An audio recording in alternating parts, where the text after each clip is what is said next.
अस्सलाम वालेकुम प्यारे व्यूवर्स, कैसे हैं आप। मैं हूं डॉक्टर सेल और आप देख रहे हैं healthy life with doctor Sohail.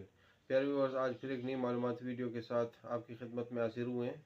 आज की हमारी वीडियो बहुत ही ख़ास, बहुत ही स्पेशल है, इंफॉर्मेटिव है। स्पेशल उन पर्सनस के लिए जो न्यूली मैरिड है और बेबी कंसीव करना चाहते हैं, बेबी की ख्वाहिश रखते हैं, भले वो 5-6 महीने हुए, साल 1.5 साल हुआ है और उन्हें टेंशन है। तो उनको समझने की ज़रूरत है, इस बात को समझना चाहिए उनको कि नॉर्मली फ़ीमेल की मंथली पीरियड जो होती है या मंथली पीरियड जो होता है, ठीक है ना, मंथली माहवारी 28 टू 35 डेज़, मतलब 28 से 35 दिन तक हो सकती है। लेकिन मेडिकली हमने इसे क्लासिफाई किया है 4 वीक्स के साथ, 4 हफ्तों में हमने इसे तकसीम किया है, ठीक है। पहले हफ्ते को मेडिकल टर्म्स में या मेडिकल लैंग्वेज में हम कहते हैं मेंस्ट्रुअल फेज, ठीक है ना। मेंस्ट्रुअल फेज क्या होता है, ठीक है। इसमें एंडोमेट्रियम यानी बच्चेदानी की अंदर की तह जो होती है कुदरत की तरफ से, इसमें एंडोमेट्रियम टिश्यूज़ जो होते हैं और पुराने क्लॉट्स यानी लोथड़े खून के, उर्दू में हम आसान ज़बान में इसको ये कहेंगे, वो होते हैं, वो पास होते हैं पर विजाइनल साइड, ठीक है, होते हैं। तो इसको हम माहवारी कहते हैं या मेंसेस कहते हैं या उर्दू में हैज़ भी इसको कह सकते हैं, ठीक है ना। तो इसमें बच्चेदानी के या यूट्रस के अंदर की तह साफ़ हो जाती है, ठीक है। ये नॉर्मली 5 to 7 डेज़ होता है। इसको हम मेंसेस भी कहते हैं, माहवारी या मंथली पीरियड कहते हैं, ठीक है ना। तो ये पहले हफ्ते का जो होता है, ठीक है, रुदात है। दूसरे हफ्ते में फिर क्या होता है, दूसरा हफ्ता 7 to 14 डेज़ का होता है। इसे मेडिकल में फोलिकुलर पेस कहते हैं, पास कहते हैं, ठीक है ना। इसमें फिर नए सिरे से एंडोमेट्रियम तैयार होना शुरू हो जाती है और फॉलिपियन ट्यूब में या अंडादानी हम उसे उर्दू में कहते हैं, उसमें अंडा बनना शुरू हो जाता है, ठीक है ना। बाज़ औक़ात एक ट्यूब में अंडा बनता है, ठीक है, और बाज़ औक़ात 2 ट्यूब्स में भी अंडा अंडा बनना शुरू हो जाता है, ठीक है ना। ये कभी कभार होता है, बहुत कम चांसेस होते हैं इसमें, ठीक है। वैसे 14वें तक जो है ना, 14वें दिन तक अंडे मेच्योर हो जाते हैं अगर सब कुछ नॉर्मल हो तो। आपकी इंडोमेट्रियम भी रेडी हो जाती है फॉर द इम्प्लीमेंटेशन, ठीक है ना, मतलब कंसीव करने के लिए, ठीक है ना, रेडी हो जाती है। तो फिर तीसरा हफ्ता आपका शुरू हो जाता है जिसको ओवलेटरी पास कहते हैं, ठीक है ना। इसमें क्या होता है, फॉलिपियन ट्यूब यानी अंडादानी में जो अंडा बनता है, ठीक है ना, होता है, वो रप्चर हो जाता है, ठीक है ना। पहले 2 हफ्तों में तो आपने समझ लिया होगा कि मेंसेस हो जाते हैं, उसके बाद अंडा बन के मेच्योर हो जाता है 14वें दिन तक। इसमें क्या होता है तीसरे हफ्ते में, किसमें फॉलिपियन ट्यूब यानी अंडादानी में जो होता है ना अंडा, वो रप्चर हो जाता है, ब्रस्ट हो जाता है या फट जाते हैं, हम उसे कह सकते हैं, ठीक है ना, या टूट जाता है। इस टाइम अंडे की उम्र 24 से 48 घंटे तक होती है।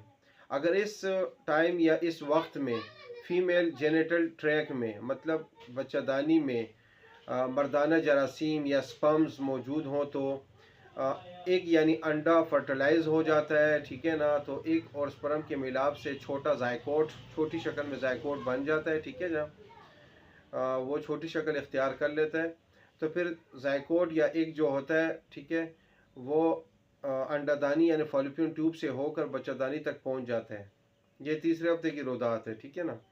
चौथे हफ्ते में फिर आप क्या करना है, क्या होता है चौथे हफ्ते में, जो जब चौथा हफ्ता स्टार्ट होता है, ठीक है ना, इसको ल्यूटेल पास कहते हैं, ठीक है। इसमें क्या होता है, अंडा रिलीज होते वक्त अगर फॉलिपियन ट्यूब के पास स्पर्म के साथ मिलाप इसका होता है, इकट्ठे होते हैं, ठीक है ना, मिल जाते हैं, तो जो जायकोट तो ये जायकोट जो बना होता है, ठीक है ना, तो ये इसके साथ जब मिलता है तो फिर ये इसके अंदर अपनी जड़ें मजबूत कर लेता है, ठीक है। तो फिर इससे एंडोमेट्रियम यानी बच्चादानी के अंदर का वो हिस्सा जहाँ अल्लाह ताला की तरफ से बच्चा परवरिश करता है, जिसे फंडस कहते हैं, ठीक है ना, वहाँ खून की सप्लाई ज़्यादा हो जाती है। खून की सप्लाई ज़्यादा इस वजह से होती है ताकि जो एम्ब्रियो या जायकॉट जो एग और आपका जो है ना फर्टिलाइज एग और स्पर्म इकट्ठे हुए हैं, उससे जो जायकॉट बना है, ठीक है, तो उसको ज़्यादा न्यूट्रिशन मिले, ठीक है, ज़्यादा ताकत मिले ताकि वो परवरिश कर सके। अगर इस तरह नहीं होता, स्पर्म और आपका जो है ना फॉलिपियन ट्यूब से जो एक रिलीज हुआ है और जो ब्रस्ट हुआ है, ठीक है, बना है पहले, फिर जो है ना निकला है, टूटा है या फट गया है, ठीक है ना, वो आपस में नहीं मिलते, ठीक है ना, उनका मिलाप नहीं होता, तो फिर क्या होता है, फिर रिसाइकल हो जाता है सब कुछ, मतलब ये साइकिल रिपीट हो जाता है। क्या होता है उसमें, फंडस जो इंडोमेट्रियल टिश्यूज़ हैं, ठीक है, वो क्लॉट्स जो हैं, ठीक है, लोथड़े खून के, वो वापस पास होते हैं पर विजाइनल साइड पे, मतलब आपको मेंसेस स्टार्ट हो जाते हैं। अब आते हैं फर्टिलिटी डेज की तरफ। ये फर्टिलिटी डेज कौन से हैं? तो मेंसेस के बाद 11, 12, 13, 14, 15, 16 डेज, मतलब 6 डेज हैं। तो इसमें फिर स्पेशल क्लासीफाई किया जाए तो स्पेशल डेज जो है ना 11th है, 12 13 है, 11वां 12वां 13वां दिन है, ठीक है ना। तो ये स्पेशल इसलिए हैं क्योंकि मर्द का जो स्पर्म होता है या ठीक है ना, हम उससे जरासीम भी का जसूमा जो होता है उसकी जो होती है लिविंग लाइफ जो होती है वो फीमेल की बच्चेदानी में 5 से 7 दिन तक ज़िंदा रहते हैं। फिर अगर बीवी अपने शोहर से मिलाप करती है, मिलाप अगर 11 को भी करती है, ठीक है, अगर 14 को भी एक रिलीज़ हो जाता है, ठीक है, तो स्पर्म ऑलरेडी मौजूद होते हैं, तो एक्स के साथ उनका मिलाप होता है, मिलते हैं तो फर्टिलाइजेशन हो जाती है, ठीक है ना। जिनकी साइकिल नॉर्मल 28 to 30 डेज तक हो तो उन्हें चाहिए कि अपने शोहर से 11th से लेकर 16 तक, मतलब 11वें से लेकर 16वें दिन तक रोज़ाना या एक दिन छोड़कर मिलाप करें, इंटरकोर्स करें, ताकि एक फर्टिलाइज हो सके। वैसे अच्छा ये है कि 11वीं 12वीं 13वें दिन, ठीक है ना, तो ये हाईली चांस होता है इसमें कि बेबी बन सके, कंसीव हो सके। अगर किसी वजह से आपके पास लिमिटेड डेज हैं, मतलब आपका शोर लेट आया है, ठीक है ना, या जो है ना कोई और किसी वजह से फोदगी वोदगी होगी, कोई ऐसी प्रॉब्लम हो, लिमिटेड डेज हो, तो आप क्या करें, इसके साथ फर्टिलिटी मेडिसिन भी इस्तेमाल करें ताकि आपके चांसेस बढ़ जाएं, ठीक है ना। तो ये एक की प्रोडक्शन को ज़्यादा करता है, ठीक है, और थोड़ी मेच्योरिटी इसमें आती है, तो फिर जो है ना आपके बेबी कंसीव होने के चांसेस और भी बढ़ जाते हैं, ठीक है। उम्मीद है आपको मेरी मालूमाती वीडियो पसंद आई होगी। अगर आपको मेरी वीडियो पसंद आती है तो चैनल को सब्सक्राइब करें, वीडियो को लाइक करें, कमेंट्स करें, अपने दोस्त अहबाब के साथ शेयर करें और अपनी ढेर सारे दुआ में याद रखिएगा। अस्सलाम वालेकुम।